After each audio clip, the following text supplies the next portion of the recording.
Well, I did not do the thermostat since it was working perfectly fine when I took this all apart. Cheap parts, definitely no reason not to do that. But got it fired up, got the timing set where it seems really happy, and now she's wanting to overheat on me. Bottom radiator hose is ice cold, top is pretty warm, so looks like I'll be pulling off the thermostat housing anyway, even though I tried skipping a step. Don't do that. So now I get to deal with this mess of wires and hoses and all of that to try to get that thermostat housing off. I'm gonna let it cool down a little bit because it's pretty hot right now. We'll be back.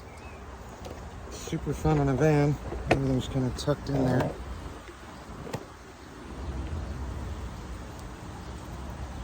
So, see how this goes. I got the thermostat, the new one back in on the housing.